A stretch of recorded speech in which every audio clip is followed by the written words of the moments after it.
Hello everyone, welcome to only IAS. स्वागत है आप सभी का करंट अफेयर्स के हमारे एक न्यू लेक्चर में, जिसमें हम डिस्कस करेंगे 5G टेक्नोलॉजी के बारे में। तो आज हमारे देश में 5G टेक्नोलॉजी को पूरी तरीके से लॉन्च कर दिया गया है हमारे प्रधानमंत्री जी के द्वारा। तो इस लेक्चर के थ्रू हम जानने की कोशिश करेंगे कि 5G टेक्नोलॉजी क्या है, ये किस तरीके से काम करती है, कौन कौन सी चुनौतियां 5G टेक्नोलॉजी के सामने उपस्थित हैं और इनका सॉल्यूशन क्या है। साथ में हम यहां डिस्कस करेंगे 5G टेक्नोलॉजी के एप्लीकेशंस। तो चलिए, अगर हम कंटेंट देखें तो क्या क्या हमें सीखने को मिलेगा। तो सबसे पहले इस लेक्चर में मैं आप लोगों के साथ डिस्कस करूंगा मोबाइल संचार का इतिहास क्या है। ठीक है, यानी कि हिस्ट्री ऑफ मोबाइल कम्युनिकेशन आपको बताऊंगा। ब्रीफ में इसको डिस्कस करेंगे कि 1G टेक्नोलॉजी क्या है, 2G टेक्नोलॉजी क्या है, 3G क्या है, 4G क्या है और 5G क्या है, और इनमें आपस में क्या क्या डिफरेंसेस हैं, इन सभी को हम यहाँ पे ब्रीफ में डिस्कस कर लेंगे। उसके बाद मैं आप लोगों के साथ डिस्कस करूंगा 5G टेक्नोलॉजी को, और साथ में मैं डिस्कस करूंगा कि ये 5G टेक्नोलॉजी किस तरीके से काम करेगी। इसमें मैं आपको बताऊंगा कि फ्रीक्वेंसी बैंड क्या होते हैं और 5G टेक्नोलॉजी कौन कौन से फ्रीक्वेंसी बैंड पे काम करेगी और इसके यूजेस क्या होंगे।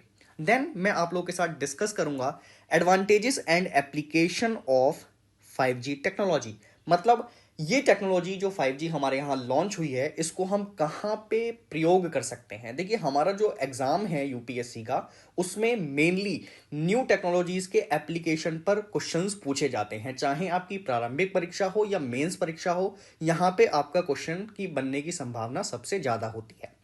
उसके बाद मैं आप लोगों के साथ यहाँ चैलेंजेस डिस्कस करूंगा कि आखिर 5G टेक्नोलॉजी के सामने भारत में क्या क्या चुनौतियां हैं। और उसके बाद मैं आपको लेके जाऊंगा गवर्नमेंट के प्रोग्राम्स पर कि आखिर गवर्नमेंट जो है वो 5G टेक्नोलॉजी के प्रसार के लिए भारत में क्या क्या काम कर रही है। ओके, तो चलिए शुरुआत करते हैं। सबसे पहले हम हिस्ट्री ऑफ मोबाइल कम्युनिकेशन से। देखिए, हमारे यहाँ पर मोबाइल टेक्नोलॉजी कोई न्यू नहीं है। जैसे आप सभी लोग जानते होंगे कि पहले हमारे पास कीपैड फोन्स हुआ करते थे, उसके बाद ये फोन्स अपग्रेड होकर एंड्रॉइड में कन्वर्ट हो गए, है ना, टच स्क्रीन वाले मोबाइल में कन्वर्ट हो गए। मतलब इसका भी इवोल्यूशन हुआ है। तो जैसे हमारे फोन से इवॉल्व हुए हैं ना, वैसे ही मोबाइल की टेक्नोलॉजी भी कंटिन्यूसली इवॉल्व हुई है। तो सबसे पहले जो टेक्नोलॉजी आई थी मोबाइल संचार के लिए, उस टेक्नोलॉजी का नाम था 1G, या फिर इसको बोलते हैं फर्स्ट जनरेशन। फर्स्ट जनरेशन की मोबाइल टेक्निक को, मोबाइल कम्युनिकेशन को लॉन्च किया गया था 1980 में। और ये टेक्नोलॉजी किस सिग्नल को यूज करती थी, तो ये एनालॉग रेडियो सिग्नल को यूज करती थी। एनालॉग रेडियो सिग्नल का मतलब क्या होता है, ये एफएम तरंगों को यूज करती है। देखिए, यहां पर ध्यान से समझिएगा थोड़ा, एफएम तरंगों को यूज करती है। एफएम तरंगों में एक समस्या होती है। एफएम तरंगों में समस्या यह है कि इसमें लिमिटेशन बहुत ज़्यादा है। मतलब अगर मौसम खराब हो गया तो आप अगर किसी को कॉल करेंगे ना सामने, तो उसको आवाज़ साफ नहीं सुनाई देगी, है ना। तो एफएम टेक्नोलॉजी के साथ सबसे बड़ी समस्या यही होती है। तो यहां पर इसके अलावा 1G टेक्नोलॉजी में एक समस्या और थी कि ये केवल वॉइस कॉल ही अलाउ करता था। जैसे आप आज अपने मोबाइल के थ्रू वीडियो कॉल कर सकते हैं, ये सारी फैसिलिटी 1G टेक्नोलॉजी के द्वारा नहीं दी गई थी।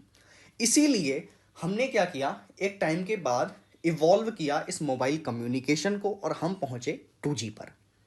2G क्या है, अगले 10 सालों में यानी कि 1990s के दौर में हमने इस टेक्नोलॉजी को यूज किया। सेकंड जनरेशन इसको बोला जाता है, और यहां सिग्नल्स को इंप्रूव कर दिया गया। मतलब जो वॉइस कम्युनिकेशन खराब हो रहा था, उसको इंप्रूव करके हमने यहां पे यूज कर लिया डिजिटल रेडियो सिग्नल को। अब डिजिटल रेडियो सिग्नल में जो है वो एएम तरंगों का यूज किया जाता है। ठीक है, एफएम और एएम तरंगों का यूज किया जाता है। तो एफएम 1G में थी और एएम 2G में यूज हो रही है। तो एएम वेव्स जो होती है वो थोड़ी सी इन्हांस्ड क्वालिटी की होती है, अच्छी क्वालिटी की होती है। अगर मौसम खराब भी हो तो आप अपनी बात को दूसरे पर्सन तक पहुंचा सकते हैं। ठीक है, तो कम्युनिकेशन यहां पे बेटर हो गया। ये किस टेक्नोलॉजी का यूज करता था, तो यहां पे जीएसएम टेक्नोलॉजी का यूज किया जाता था। आप लोगों ने सुना भी होगा कि जीएसएम का फोन सिम है ये, फिर एक सीडीएमए सिम आता था, है ना। तो वही जीएसएम टेक्नोलॉजी 2G में यूज होती थी। अब यहाँ पे हमने जब नेटवर्क को इवॉल्व किया, नेटवर्क को इम्प्रूव किया, तो हमने एक चीज इसमें और जोड़ दी कि आप इस टेक्नोलॉजी के द्वारा ना केवल वॉइस कॉल कर सकते हैं, बल्कि डाटा ट्रांसमिशन भी कर सकते हैं। मतलब आप वेब ब्राउजिंग करना चाहते हैं, डाटा ट्रांसफर करना चाहते हैं, तो ये सब भी इसमें पॉसिबल था। लेकिन परेशानी यह है कि स्पीड बहुत कम थी। 64 kbps स्पीड थी, है ना। तो मतलब अगर आप 2G के टाइम पे अगर होते तो एक सॉन्ग डाउनलोड करने में भी आपको बहुत ज़्यादा समय लग जाता, ये प्रॉब्लम थी। उसके बाद आप यहाँ पे टेक्स्ट मैसेज कर सकते थे और साथ में मल्टीमीडिया मैसेज भी कर सकते थे, जो कि 1G में पॉसिबल नहीं था। तो ये 2G कम्युनिकेशन है। इसके बाद हम इवॉल्व हुए और इवॉल्व होके अगले 10 सालों में हमने लॉन्च किया 3G कम्युनिकेशन टेक्नोलॉजी को। ये थर्ड जनरेशन है और यहाँ पर डेटा की स्पीड को फर्दर इंक्रीज कर दिया गया और अब डेटा की स्पीड जो है वो मैक्सिमम 2 मेगाबाइट पर सेकेंड पहुंच गई, ठीक है। अब ये जो टेक्नोलॉजी है 3G, इसने हमारी लाइफ को बहुत ज़्यादा चेंज किया। जैसे अब हम ना सिर्फ यहाँ पे वॉइस कॉल कर सकते थे, जबकि वीडियो कॉल भी कर सकते थे। पहले ये पॉसिबल नहीं था। तो अभी आप एक पर्सन के लिए, अगर आपसे दूर कोई दूसरा पर्सन है तो आप उनसे वीडियो कॉल पे बात कर सकते हैं। लेकिन प्रॉब्लम ये है कि वीडियो कॉल के लिए ना आपको एक थर्ड पार्टी सॉफ्टवेयर डाउनलोड करना पड़ेगा, ठीक है। सीधे मोबाइल से आप कॉल नहीं कर सकते, एक एप्लीकेशन डाउनलोड करना पड़ेगा। कोई भी वीडियो कॉल का एप्लीकेशन हो सकता है, उसी एप्लीकेशन के थ्रू आप वीडियो कॉल कर सकते थे। इसके अलावा आप कॉन्फ्रेंस अगर करना चाहते हैं तो 3G टेक्नोलॉजी कॉन्फ्रेंस को भी अलाउ करती थी और साथ में 3D गेम्स भी आप यहाँ पे खेल सकते हैं। इसके बाद इवॉल्व होके आए हम 4G टेक्नोलॉजी पर। इसको हमने 2009 में लॉन्च किया था इंडिया में और यहाँ स्पीड को फिर से बढ़ाकर कर दिया गया मैक्सिमम 1 गीगाबाइट पर सेकेंड, ठीक है। और इसने क्या किया, इसने वर्चुअल रियलिटी यानी कि 3D रियलिटी जो है उसको इन्हांस कर दिया। तो इसको क्या, वर्चुअल रियलिटी क्या होता है, इसको अभी हम आगे समझने वाले हैं। उसके बाद देखिए 4G किस टेक्नोलॉजी का यूज करता है। 4G दो टेक्नोलॉजी का यूज करता है, LTE और VoLTE।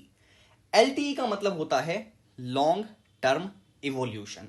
तो लॉन्ग टर्म इवोल्यूशन जो टेक्नोलॉजी है वो केवल यूज होती है डेटा ट्रांसफर के लिए, ठीक है।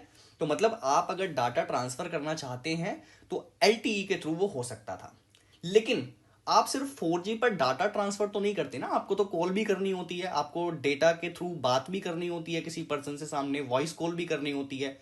तो ये जो इनेबल हुआ ये VoLTE से इनेबल हुआ, यानी कि voice over long term evolution. तो इसका मतलब ये है कि आप अपने डेटा का यूज करते हुए किसी दूसरे पर्सन के साथ वॉइस कॉल भी कर सकते हैं, ठीक है। तो ये है VoLTE। इसके बाद नेक्स्ट अगर हम बात करें 5G टेक्नोलॉजी पर, तो 5G टेक्नोलॉजी क्या है जो रिसेंटली लॉन्च हुई है। देखिए 5G टेक्नोलॉजी को हम 5th जनरेशन का मोबाइल नेटवर्क कहते हैं। अब ये क्या है, यहां पर स्पीड को फिर से बढ़ा दिया गया होगा और साथ में नेटवर्क के दायरे को भी बढ़ा दिया। शुरू में आपने देखा होगा कि 4G टेक्नोलॉजी, बहुत सारे ऐसे क्षेत्र थे इंडिया में जहां पे 4G टेक्नोलॉजी यूज ही नहीं होती थी, वहां पे सिम काम ही नहीं करते थे, 5G के सिग्नल्स ही नहीं आते थे। तो इसी नेटवर्क कवरेज को बढ़ाने के लिए और स्पीड को इंक्रीज करने के लिए हमने 5G टेक्नोलॉजी को लॉन्च कर दिया। अब 5G टेक्नोलॉजी काम कैसे करती है, इसकी प्रोसेस को समझें, ये बहुत इंपॉर्टेंट है आपके एग्जाम के पर्सपेक्टिव से, प्रीलिम्स के पर्सपेक्टिव से भी, तो थोड़ा ध्यान से समझिएगा यहाँ पे। तो 5G टेक्नोलॉजी ना मेनली 3 बैंड में काम करती है, ठीक है। बैंड क्या होते हैं, स्पेक्ट्रम, ओके। तो यहां पर 3 टाइप के स्पेक्ट्रम हैं, जैसे कि एक होता है लो, एक है मिड और एक है हाई फ्रीक्वेंसी, ठीक है। अब यहां पर जो लो बैंड की फ्रीक्वेंसी है ये कहां पे यूज होगी, इसको हम नॉर्मल इन जनरल, जैसे हम जो है नॉर्मल पीपल्स हैं, हम लोगों को ज़्यादा कुछ काम नहीं होता, हम अपने मोबाइल फोन्स में ही डेटा का यूज़ करते हैं। हम वीडियो देखने के लिए, यूट्यूब वीडियो के लिए, है ना, ऐसे जनरल कामों के लिए टेक्नोलॉजी को यूज़ करते हैं। तो ये जो लो बैंड वाली टेक्नोलॉजी है ये हम सभी के लिए उपलब्ध रहेगी, है ना, सेलफोन के लिए। लेकिन यहाँ स्पीड जो होगी, स्पीड आपकी आएगी 100 Mbps की, 100 मेगाबाइट पर सेकंड की स्पीड यहाँ पे आपको देखने को मिलेगी, जो कि बहुत ही बेहतर है और 4G टेक्नोलॉजी से ज़्यादा बेहतर है, ओके। इसके बाद यहाँ पर जो दूसरा बैंड हम यूज़ करेंगे वो है मिड बैंड। तो मिड बैंड क्या होगा, मिड बैंड का जो कवरेज एरिया है वो कम हो जाएगा, ठीक है।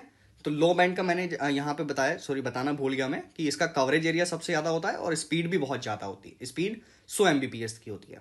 लेकिन मिड बैंड की अगर हम बात करें तो यहाँ स्पीड तो बहुत ज़्यादा होगी, मतलब लो बैंड से ज़्यादा स्पीड तो ये देगा, लेकिन इसका जो कवरेज है ना वो बहुत छोटा हो जाएगा, है ना। और ये यूज़ कहाँ पे होगा, मतलब बेटर नेटवर्क आप खुद ही सोचे, देखिए याद करने की जरूरत नहीं है। बेटर नेटवर्क कहाँ चाहिए होगा, हम लोगों के लिए इतना ज़्यादा नेटवर्क बेटर नहीं चाहिए तो लो बैंड दे दिया। इसके बाद कुछ इंडस्ट्रीज होती हैं हमारे यहाँ, कुछ स्पेशल फैक्ट्रीज होती है जहां पर हाई नेट की जरूरत होती है, तो उनके लिए हमने मिड बैंड को रखा है। ठीक है, तो यहां देखिए इंडस्ट्री एंड स्पेशलाइज्ड फैक्ट्री में इसको यूज किया जाता है।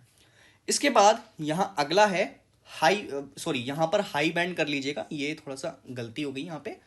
तो हाई बैंड क्या होगा, हाई बैंड में हाईएस्ट स्पीड होगी, मतलब जो भी आपने अभी लो बैंड और मिड बैंड देखा था उससे भी ज्यादा स्पीड यहां पे आपको देखने को मिलेगी, लेकिन इसका कवरेज बहुत छोटा होगा, मतलब ये ज्यादा एरिया में नहीं फैला होगा, और साथ में इसका जो सिग्नल का पेनिट्रेशन है, सिग्नल की भेदने की क्षमता है, वो भी बहुत कम होगी। अब देखिए लिमिटेड लिमिटेड चीजों में इसको यूज किया जा सकेगा, जैसे कि इंटरनेट ऑफ थिंग्स के लिए। इंटरनेट ऑफ थिंग्स बहुत इंपॉर्टेंट कॉन्सेप्ट है, यूपीएससी प्रीलिम्स में प्रीवियस ईयर में क्वेश्चन भी आया था इस पे, और प्रीलिम्स में ये क्वेश्चन पूछा गया था। तो इंटरनेट ऑफ थिंग्स क्या है, इंटरनेट ऑफ थिंग्स को इन जनरल अगर हम कहें तो आपके जो आसपास की डिवाइसेस हैं अगर वो एक दूसरे से कांटेक्ट एस्टैब्लिश करने में सक्षम हो जाएं तो ये इंटरनेट ऑफ थिंग्स कहलाएगा। जैसे मैं एक एग्जांपल से समझाता हूं, मान लीजिए आप अपने कमरे से बाहर निकल रहे हैं, तो आपके कमरे में जो गेट पर सेंसर लगा होगा वो आपको डिटेक्ट कर लेगा कि ये अब व्यक्ति बाहर जाने वाला है, तो आपके गेट के पास जाते ही दरवाजा अपने आप खुल जाए।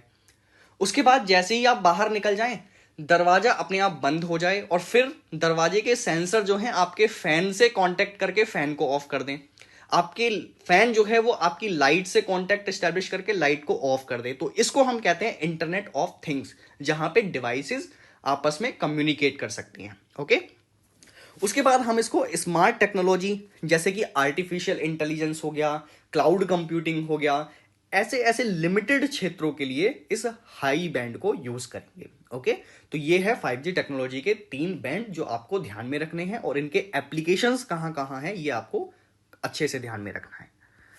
इसके बाद 5G टेक्नोलॉजी के क्या क्या यूजेस हैं इंडिया में, क्या क्या फायदे होंगे भारत में। तो एक तो हमने बात कर ली कि हमारी जो स्पीड है डेटा की वो काफी बढ़ जाएगी, और साथ में डाउनलोडिंग की स्पीड भी बहुत बढ़ जाएगी।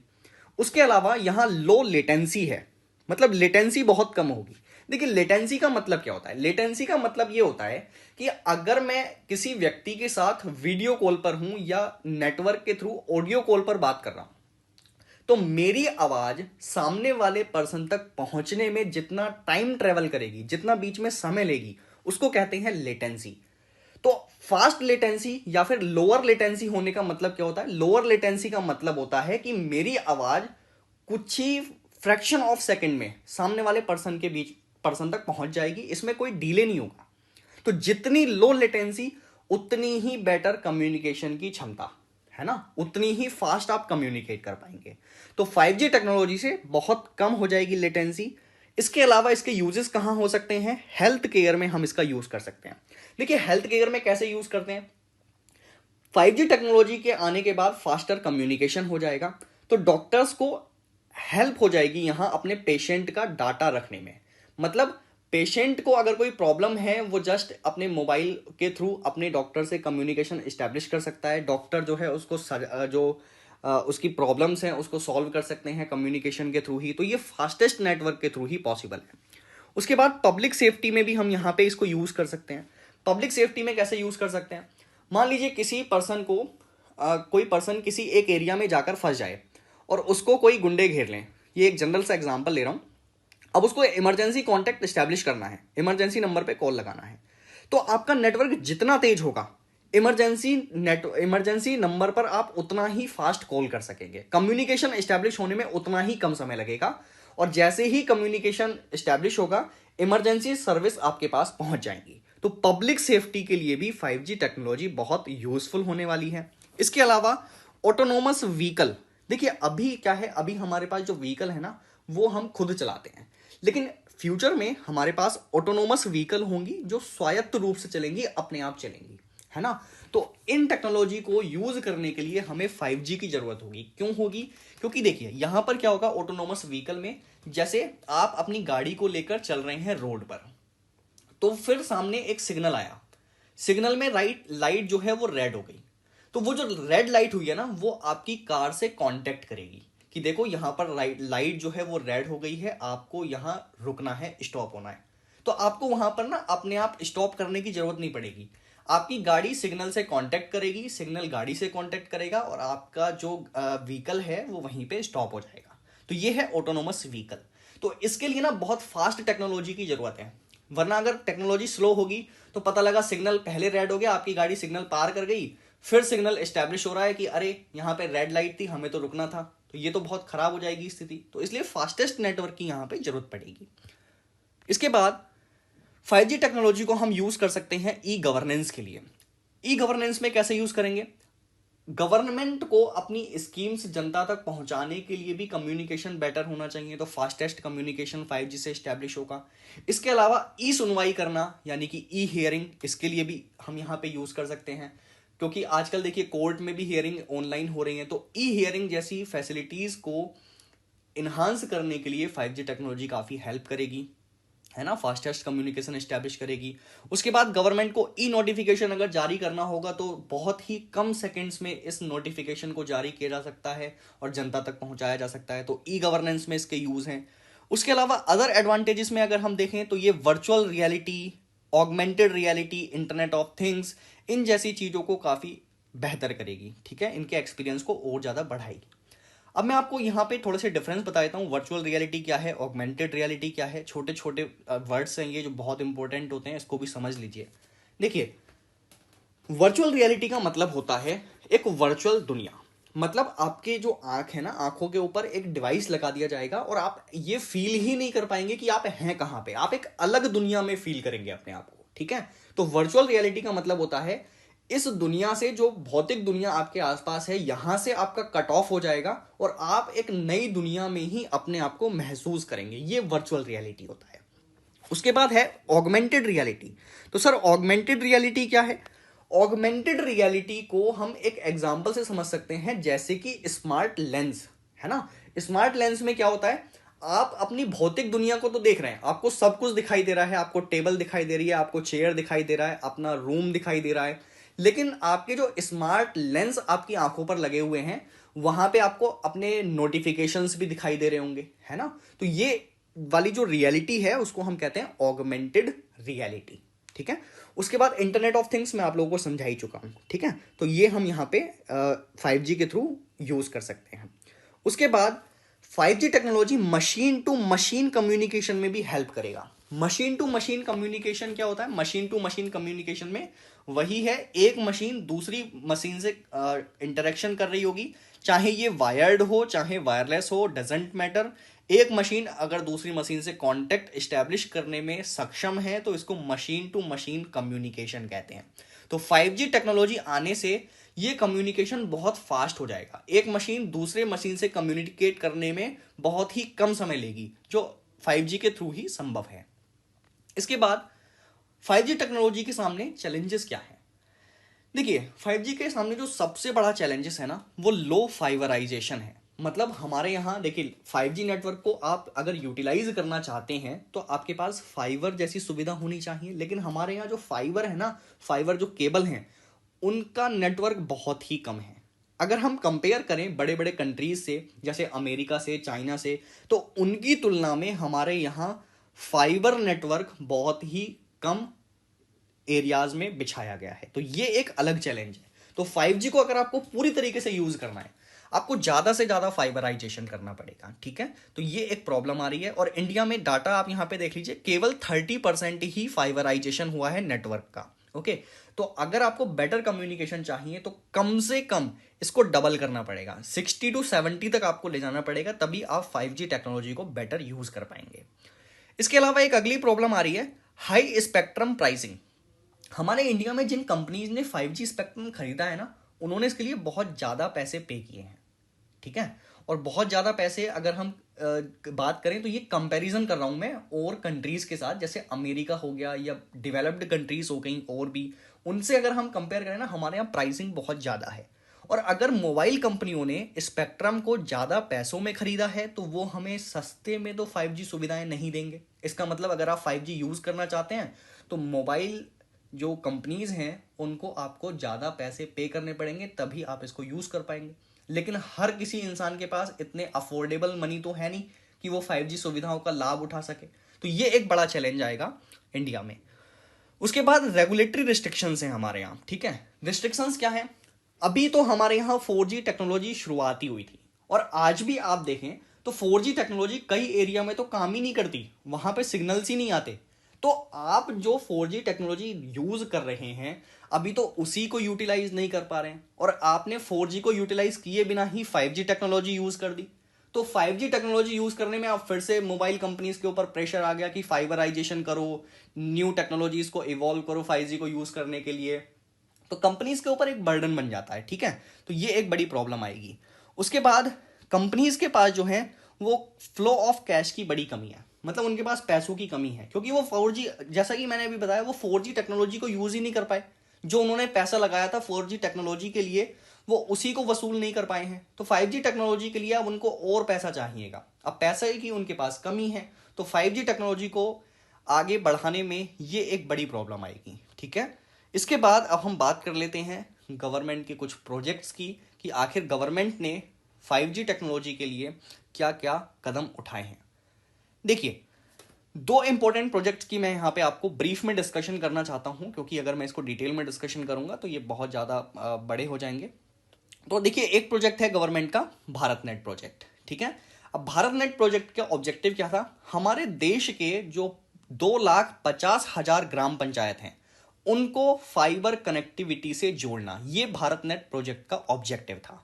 तो आज आप लोगों के लिए मैं एक होमवर्क दे रहा हूं, आपको यह बताना है कि भारत नेट प्रोजेक्ट जो है वो किस मंत्रालय के द्वारा चलाया जा रहा है, ठीक है। आप सभी को कमेंट सेक्शन में मुझे ये बताना है कि ये भारत नेट प्रोजेक्ट कौन सी मिनिस्ट्री के अंडर में जो है चलाया जा रहा है, ठीक है। उसके बाद एक और यहाँ पे गवर्नमेंट की पॉलिसी है जिसका नाम है दी नेशनल डिजिटल कम्युनिकेशन पॉलिसी 2018। ये भी आप लोगों को डिस्कस करनी है, ये भी आप लोगों को पढ़नी है, ये आपका होमवर्क है आज। इसके बारे में थोड़े से नोट्स बनाकर रखिएगा, ओके। तो ये हमारा आज का लेक्चर था 5G टेक्नोलॉजी के ऊपर। आई होप कि आपको 5G टेक्नोलॉजी अच्छे से समझ में आई होगी, इसके यूजेस, इसके चैलेंजेस, सब कुछ आसान भाषा में समझ में आ गए होंगे। तो चलिए मिलते हैं एक न्यू वीडियो में करंट अफेयर्स के। So thank you so much for being here.